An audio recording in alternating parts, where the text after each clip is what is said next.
Before you plant anything in your garden this spring, do these 5 things first.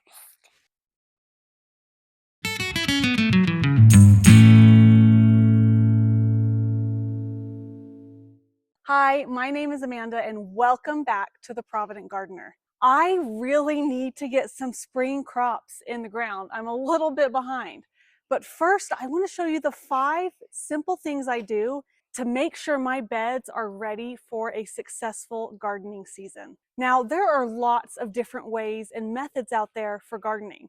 So what I show you today might not work for what you do in your garden. But come along with me as I show you what I do to successfully start my planting season. Number 1 on the list is to just get in there and do the general cleanup. We're pulling weeds, we're removing any debris, but you want to be careful not to remove the stuff that you do want. For me, that was my garlic that I've had planted in there for a while and is growing beautifully. It's also my calendula.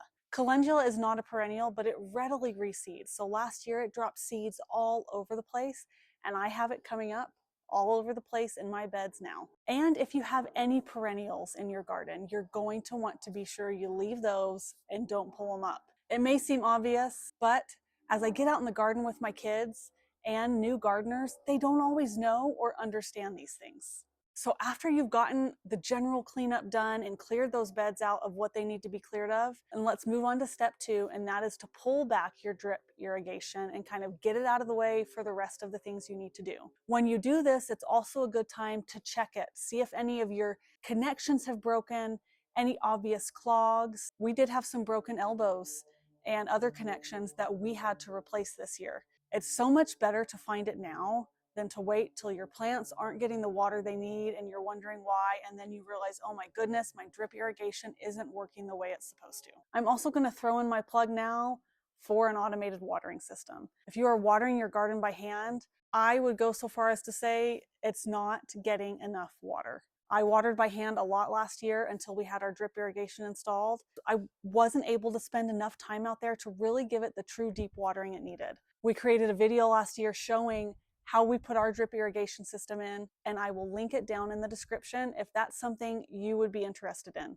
I promise you, an automated watering system in your garden will change your life and your garden. Okay, number 3 is to feed your soil. Our plants that we grow and that feed our family use up so many nutrients in the soil, so we have to replenish those.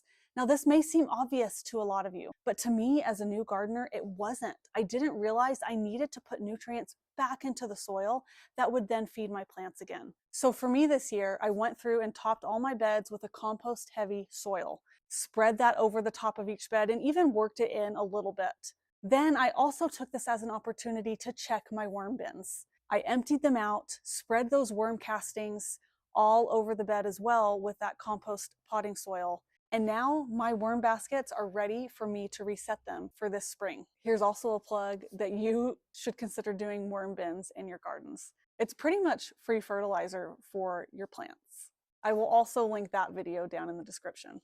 A lot of people I have seen will use an organic slow release fertilizer. I'm just sticking to the compost and the worm castings for now, and we'll see what I need to do later on in the season. Step 4 is now to reset and test your watering system. So I laid all my drip back down, put the staples back into the soil to hold it in place. These staples that I use are amazing. If you aren't using larger, heavier duty garden staples, I really recommend it. These are so much easier to work with and they don't bend and break as easily. So I laid that drip back down, got it in place where I wanted it, and then I turned it on.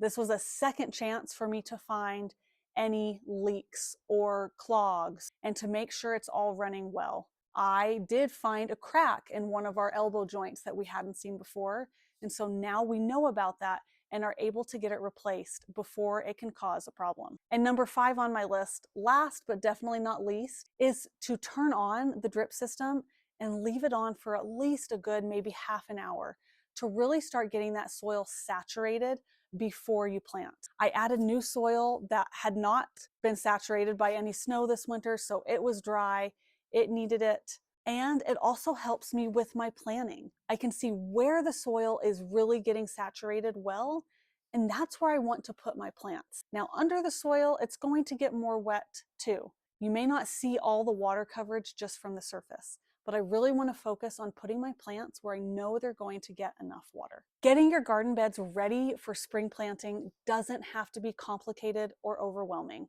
Just a few simple steps to set you up for success. We cleared out all the weeds and debris, but left the good things. Pulled back that drip irrigation to look for any breaks or anything that might need to be repaired. We amended our soil. We put the drip irrigation back into place and tested it. And number 5 was leaving the irrigation on to let it get really nice and saturated before planting. My beds are now ready to plant with my spring crops that I have ready and waiting to go, and I am so excited. What do you do to prepare your beds in the springtime? And if you want to grow more of your own food this year and you love our gardening content, please consider hitting that subscribe button and joining us on our gardening journey and adventures all throughout the season. And as always, don't be afraid to get a little dirt under your fingernails so you can turn that dirt into dinner.